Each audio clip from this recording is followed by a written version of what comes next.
I love my DMR, especially my Hotspot. Nice. I don't have to worry about programming repeaters as I travel around the state. Hey, this is Ron again, KC0QVT from live at Hamcation at the BridgeCom booth, and I'm here with Sam. Sam's a customer of ours. He's bought some 878 UV2 Plus DMR handhelds, but the one thing I want to talk to Sam about was he's very active in Scouts, and he's also very active in digital, and we've been a great partner, it seems. I've learned that he's got some radios, but hey, how's it going, Sam? I'm doing great. My call sign is WS4 BSA, of course, Scouting.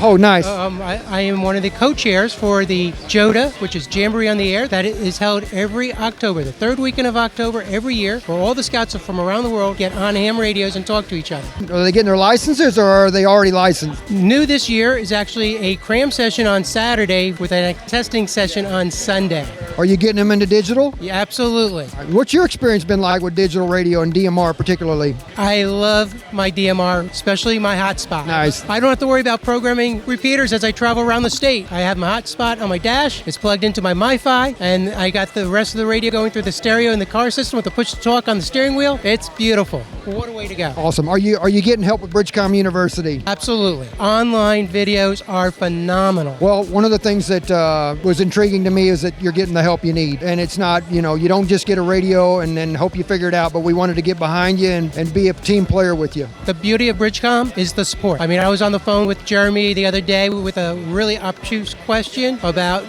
different modes and frequencies, and he was able to help me out right away. Well, that's music to our ears, folks. Sam is a great guy. He's here in Florida. He's doing a lot of stuff with the Scouts, and he's also helping these young guys get into DMR, and we're glad to be partnered with him. So thank you a lot, Sam, for being here. Thank you. All right, 7-3, my friend.